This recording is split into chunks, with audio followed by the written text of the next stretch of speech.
This is NDTV. And you're watching NDTV Prime. In association with Micromax. Nothing like anything.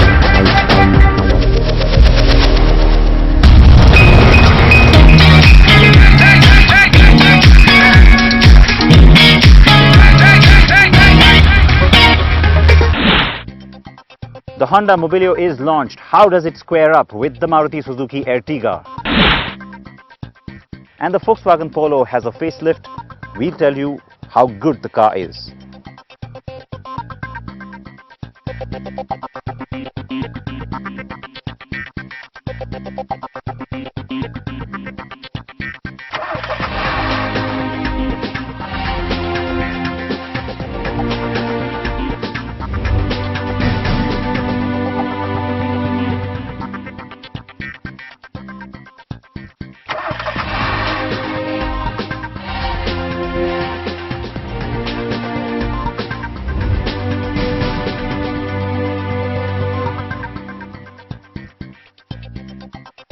So the Polo is back with a facelift. We have the details coming up. Hi folks, welcome to a brand new episode. I'm Siddharth Vinayak Partnkar. On CNB today we also have these two cars, and that's the one clash we've been waiting for some time now. Right since Honda first showed the Mobilio at the Auto Expo, Maruti has been sort of waiting and watching, and which is why you also have a limited edition Ertiga that's driven into the market just this week. But how do the two cars compete, especially when you look at it from the point of view of individual buyers? Let's get straight into it.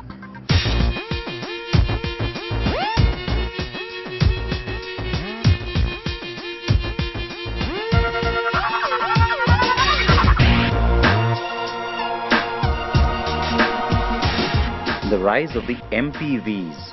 Yes, it's time to stop calling them multi-utility vehicles and instead dub them, as the world does, multi-purpose vehicles or MPVs. The Toyota Innova is the king of this hill, but yes, it, along with others like the Tata Sumo Grande and the Ariya and the Mahindra Xylo, are all in that MUV space, really. People movers with more of a fleet application than a personal or individual one. The Nissan Evalia at the top end and the Chevrolet Enjoy at the bottom have tried to be more, but really the Innova remains the undisputed leader. So that is why Maruti's decision to drive in the Ertiga in 2012 was seen as a misguided move by some. But $1.5 lakh Ertigas later, the idea of stretching the Swift platform and throwing in 3 rows of seats into a zippy car-like monocoque frame is now seen as a stroke of genius. And that is why the Mobilio is also a very good idea. I genuinely believe that the Indian market will benefit from the influx of more MPVs. And yes, that's despite the fact that we are hankering after the compact SUV. The reason? An MPV is more versatile and utilitarian than a hatch or a sedan, and it gives you multiple space options while staying compact and easy to drive. Now, it was at the beginning of July that we got you all the details on the Honda Mobilio. It was Bala who drove the car and reviewed it, and Bala is with me right now as well. Bala, very positive sort of a impression is what you carried back with you from Nashik. Yes, Siddharth, that's right, because we kind of spent time with the diesel engine because that's going to be the main real volume driver for Honda, and we got the impression that it's a fairly good fuel efficient and a less noisy engine. Now, of course, at the time, I remember you mentioned that it's almost a relief that it's less noisy, because remember the Amaze, same engine, clatters like anything. But before anything else, I want to also ask you your impressions. You got the two cars standing next to each other. You always had the Ertiga in your mind, I know, when you were driving it in Nashik, but now that they're next to each other, first thing, in terms of looks, which one works for you? The Ertiga continues to be boring for me because with the Mobilio, Honda has really tried to give this MPV a little more appeal, because at least from the side and the rear there's a little bit more lines and a little more, I don't know, a little bit more bolder stance that the car gets. I mean, it's a little low as you can see, but from the sides and the rear is where the real touch comes in. Yes, from the front it looks like the Brio or possibly even the Amaze, but from the sides and the rear it's a different ball game compared to the Ertiga. Now, I'm going to disagree with Bala completely, and that's possibly a surprise to not just him, but a lot of you as well. For me, actually, it is the clean lines on the Ertiga that work, because it's not trying too hard to be anything else. It's got straight lines along the side. It's got that ample height. It tells you straight away it's an MPV. On this car, as Bala was saying, there's lots of different kinds of work done in the metal. You've got what they call this lightning bolt along the side. The shoulder line dips down here, gives you a nice ample sort of glass coverage. But, you know, Bala, even though I know that's been done intentionally to give you an airy sense of space on the inside, from the outside, the proportions just look completely wrong. It just looks almost like a hearse, for lack of a better comparison. I think they tried too much with the... I think it's been overstyled. I think if they had just kept it a little bit simple. I liked some of the elements and the ideas behind them. But yes, it just looks like there's 2 or 3 ideas and they've all been sort of meshed together. Because so they've tried that goes all the way till the rear tail. Some of it is stylish, yes. But, you know, they just tried too hard. And for the buyer, though, that might be the big distinction, because it isn't boring. It isn't typically MPV-like. I mean, all the other cars, whether it's the Xylo, the Enjoy, or of course the Ertiga and the Innova, they all have a very similar, straight sort of a feel. There's lots more going on this car for sure.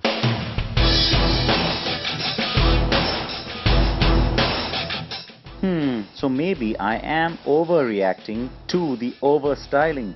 But for many consumers, the flashier looks will likely seem way more attractive than the comparatively drab Ertiga.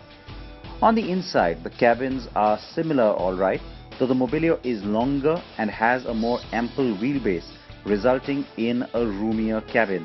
The Ertiga is well proportioned but lacks legroom in the second row. The color palette used is similar in both.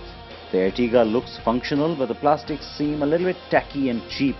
On the Mobilio, it's a better feel and the materials appear superior. The black and beige two-tone treatment is smart, but it's only in the upper variants.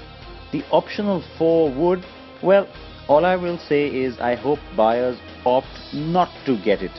It's very plasticky and forced looking. Both cars have steering mounted controls and Bluetooth telephony, only in the top end variants.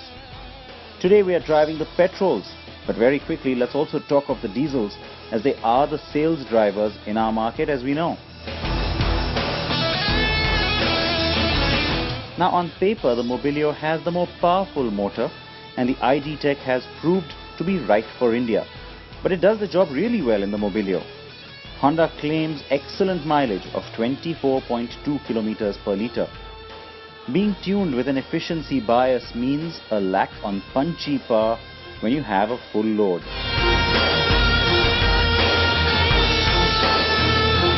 On the Ertiga, it is of course the good old DDIS motor. The 1.3 litre unit is surprisingly sprightly and it's well tuned. And it's mated really well to the 5-speed manual gearbox. Claimed mileage is lower than the Mobilios, but it's still impressive at 20.77 kilometers per litre. Of course, we have Fiat to thank for that gem of an engine, don't we? And now on to the petrols. Now the reason we have the petrols on the show is that they often get ignored by our lot, and yet a lot of individual buyers with limited driving distances are once again opting for the lower priced petrol variants, aren't they?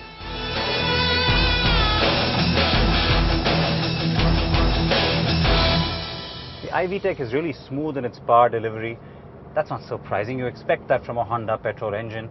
But the part that is surprising is that it almost feels a little punchier than it feels on the city. Now don't forget, this is an empty car. I don't have 7 people in here, including myself. So maybe it'll feel a little bit different with full load. So I will make that little bit of a disclaimer there for that. But it is nice and smooth. It's fairly exciting on performance, though of course it's not a fire starter. The part that is surprising to me is how, once again, cabin insulation in terms of noise isn't great. It's alright, but it isn't great. Seating wise, you feel that you're driving a car. It's not just the seating position, but even the way the car feels, the steering position, all of that doesn't feel like a van or an MPV, and that to a lot of people will be a very good thing. And that's where the fact that this car is 82 millimeters shorter in height than the Ertiga shows up. Handling is good too, though the stretched bit of the car beyond the C-pillar is more apparent on tight corners. Claimed mileage on the iVTEC petrol is 17.3 kilometers per litre. The gear shift on the Mobilio is a lot smoother. This feels a little bit notchy, but otherwise the 1.4 engine, it's a nice little revelation. It's a surprise. It's pretty smooth, feels fairly refined as well, and it's good on acceleration. So it's not that there's a massive difference between the iVTEC and this engine. But on the Ertiga, you also get a sense of being in a van. The car feels a little heavier somehow than the Mobilio does, and not as car-like, not as sedan-like. The Mobilio, driving stance, overall drivability too, is more like a sedan. On this car, you get the sense of an MPV, and you know what? Having that kind of a distinct character might actually be a good thing in a sense, because it gives the car its own identity. The Ertiga also has a good suspension, so despite the taller ride, you get a sense of comfort from the car all through the ride. Claimed mileage on the Ertiga VVT is 16.02 kilometers per litre, so things are still looking fairly tight. The newbie not racing ahead just yet, is it? Three-row seating, always the big USP in these cars. Bala, getting into this one is supposed to be really easy, right? Because Honda's been harping about how easy it is, that whole one motion. You know how it works. Yeah, it's quite easy actually. Oh, that is easy. You get in. Now, interestingly, it's a nice, easy ingress as well. It's not just about the width of the space that you get. It's also about the height. It's really easy, despite the fact that the ground clearance on this car is a little bit more than on the Ertiga. All right, of course, it's a little bit cramped back here, but a little bit better than what I expected. Yep, because you've got a little bit of cubby holes, you've got some storage space. That's what Honda does, right? I mean, try and maximize the space, and also fairly decent kind of space on the window as well, Yeah, so it doesn't cramp up. Yeah. Man maximum, machine minimum. I thought you were going to say that, but anyway, of course, under thigh support isn't great. But then you know what? In third row of most cars, it could be even a premium SUV. These seats aren't really meant for perhaps big adults in the back. Or long drives. Or long drives, yeah. I think 10-15 minutes back here I would be all right. After that I want to start screaming. Now let's check out the third row on the Ertiga. This one the sliding one, right? Yeah, this one I remember. It's not as fancy as the other one. Doesn't give you as much space either. Yep. But it's fairly easy to climb into, I guess. Now, that's a surprising amount of space. I mean, I remember the first time we drove the Ertiga also being very surprised by how this much space has been carved out. Yep. This is where the height comes into play, because under thigh support is a little bit better. Yeah. This could be a little more comfortable, even though the sense of space isn't that much. True. In terms of the position as well, you feel like you're almost on position with the driver and not like sitting in a low position like you saw on the Mobilio. So, like in most other cars which have 3 rows. Yeah, but in terms of space, it could be a little more, the cubby holes are not like great. And in terms of overall position also, the seats are fairly comfortable, and the shoulder area also is fairly good. So, the third row is quite a nice place to be in the Ertiga. Yeah, it's not as accessible, but it's surprisingly spacious. Boot space next. Let's open this one up. You can kind of fit in a really big suitcase here without any problems. This is a surprising amount of space, I mean, I have to say. But how about folding up the seats and let's look at the full cargo space? It's kind of like a 2 motion. You got to fold that one as well. And on the Ertiga, not too much space. You could possibly put like a little overnight bag at best. Nothing more. But the seats do fold out really quickly. It's just that, and that's just so much more convenient perhaps. Fair amount of space, maybe not as deep as you saw in the other car. Also, one thing is that the height is a huge difference, because on the Mobilio it's a little lower, so carrying heavy stuff access easier to just load them in. Then it's slightly higher on the Ertiga, so it might be a little more difficult. But yes, that's more convenient to fold than this 2 motion. But there is an advantage to the Mobilio's split third row seat. It means you get more flexible cargo storage options by folding just one seat down and not the whole thing, if you need to still seat 6 people, let's say. Both these cars have more appeal in the urban markets, but Honda has stated clearly it will not sell the Mobilio to fleet or taxi buyers. The Ertiga remains largely a personal driven car too, even though there are a few used as cabs. Prices now. First, the petrol variants, and it's quite apparent that the Mobilio is positioned at a premium over the Ertiga, but overall the prices are still staying below the Innovas. The diesel Mobilio will get the jazzed up RS trim, but that only arrives in September, and it's strictly for the show-offs who want edgier styling and the touchscreen entertainment and navigation option.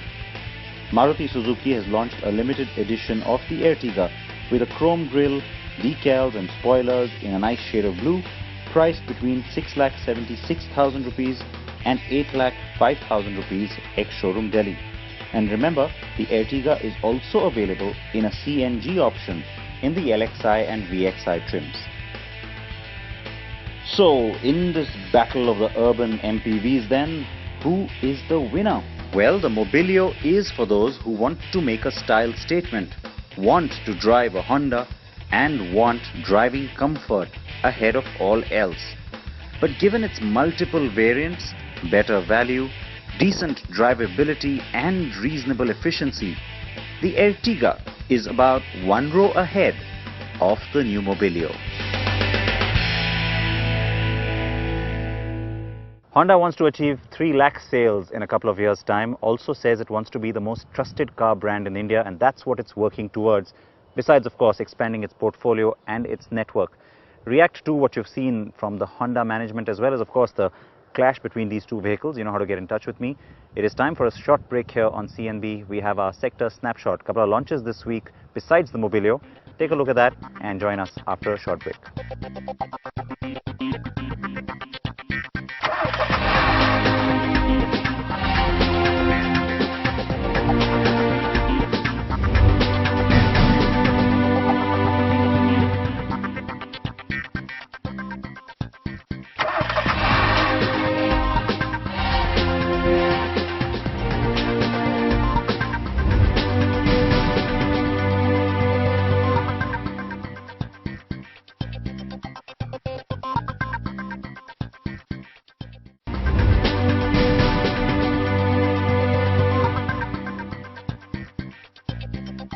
Welcome back to CNB. Now last week our Tata Zest review certainly generated a lot of buzz and a lot of opinion from you. Interestingly, most of you are positive and bullish on the car. Of course, prices will determine just what happens with that car in terms of final positions. But we did ask you on our Facebook page which car in that segment will end up at the top of the heap. Interestingly enough, many of you have backed Tata and 34% of you said that the Zest would be the #1 car in its space post its launch. At the second spot, no surprises, very close, 30% of you thought the Honda Amaze is still the car to look at. And then you've got the Swift Desire, again possibly no surprise coming in, but with only 18% of the vote. Cars like the Accent and even the Chevrolet Sail or the Toyota Etios not really in the reckoning according to most of you on our Facebook page. Alright, so it was nice of you to of course give us that feedback. You know you can keep more of it coming. Let's now talk about the new revamped Volkswagen Polo. It's a very minor facelift. There is a new engine. Bala had the chance to drive the car.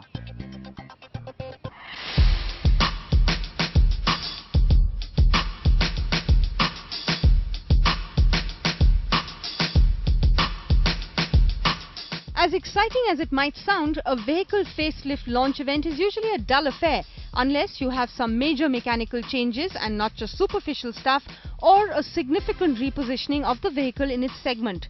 The updated Volkswagen Polo actually does have something new to offer, and it's almost all under the hood, so you really have to look twice to notice any cosmetic changes at all. Even the world media had a similar reaction when the new Polo was unveiled first at the 2014 Geneva Motor Show with a range of new or updated 3- and 4-cylinder petrol and diesel engines built primarily for the European market. 4 months down the line, as India gets the new car, here too the engine portfolio is refreshed with an all-new 1.5-litre 4-cylinder turbo diesel engine in addition to the 3-cylinder 1.2-litre MPI and 4-cylinder turbocharged 1.2-litre petrol TSI. Volkswagen almost expects just that new diesel engine to be the fire starter, and so, like its European avatar, the Polo gets few exterior and interior changes. Now from the face of it, you'd probably think that the styling department at Volkswagen probably didn't have much to do, or were given a very short brief on the facelifted Polo. Not that I'm complaining, because to be frank, I quite like the original look, but now you have this nice new orange shade which will get it noticed on the roads. Also from the front, there are subtle changes like the new grille as well as the new bumper which has the integrated fog lamps and a nice chrome strip running across it. Also new headlamps, although you do wish you got the LED treatment on it or possibly even the fog lamps just to give it a little more appeal. Also another feature which could have been added were possibly the integrated turn lights on the rear view side mirrors.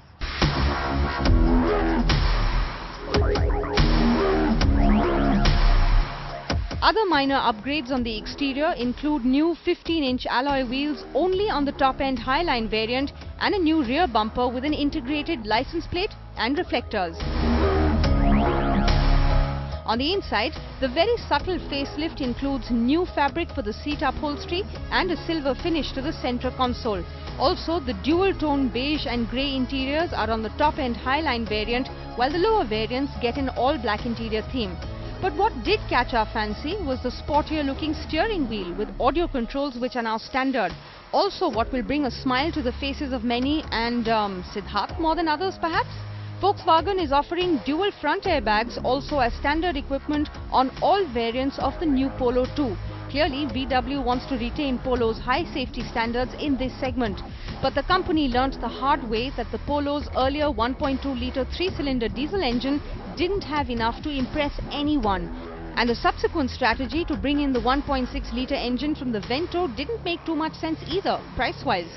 Which is why this new 1.5-litre 4-cylinder turbocharged diesel engine could now be a better fit overall.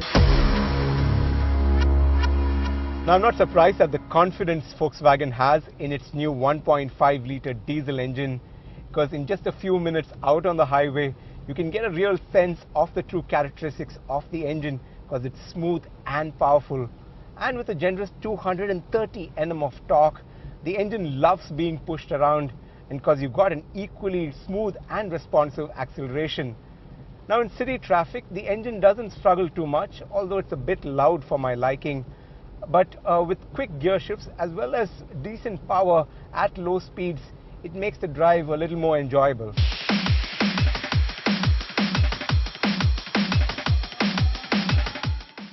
This new TDI engine produces 88.8 bhp and makes 230 Nm of torque.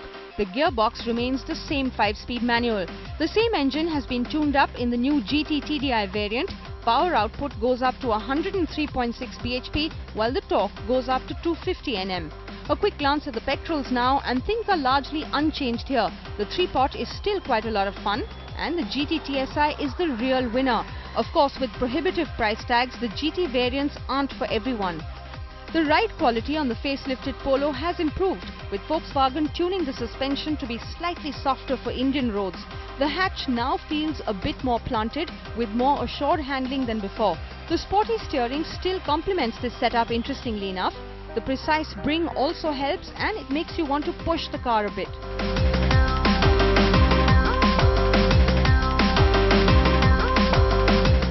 Fairly impressive fuel economy figures too, folks, with a claimed mileage of 20.14 kilometers to the litre for the 1.5 TDI and 19.91 kilometers to the litre for the GT TDI. The petrol side next. The 1.2 MPI offers 16.47 kilometers per litre, while the GT TSI offers 17.21 kilometers per litre.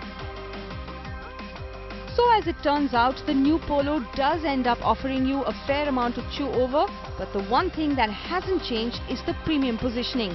Introductory prices ex-showroom Delhi start at almost 5 lakh rupees for the petrol range and 6,27,000 rupees for the new diesel.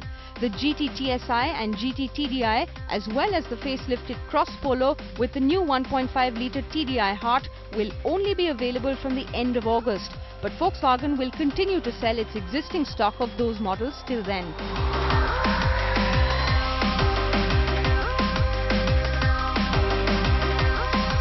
Now, we did expect Volkswagen to try and get a bit aggressive with the pricing, especially on the 1.5-litre diesel engine, which is still eligible for the small car excise benefit. But sadly, at around 6,30,000 rupees ex-showroom Delhi, the new Polo is still a pricey yet premium hatch. But we still give it points for its benchmark creating safety and great build quality, and also its now improved performance.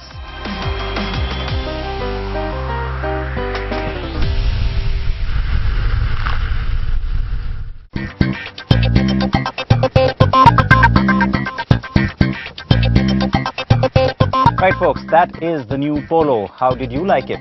Now I am especially glad about that point, of course. It does have airbag standards still. And it's a good move from Volkswagen, and in fact I can tell you I have been a little bit disappointed, in fact pretty disappointed, that Honda decided not to make airbags and in fact even ABS standard across all variants of the Mobilio. The logic that, you got to be competitive, etc., it's only going to stick for so long, and it's you, the consumer, who has to make that difference. You've got to start demanding these things, folks, because airbags shouldn't just be the preserve of cars which are right at the top of the heap, shouldn't just go with the sunroof or the leather seats.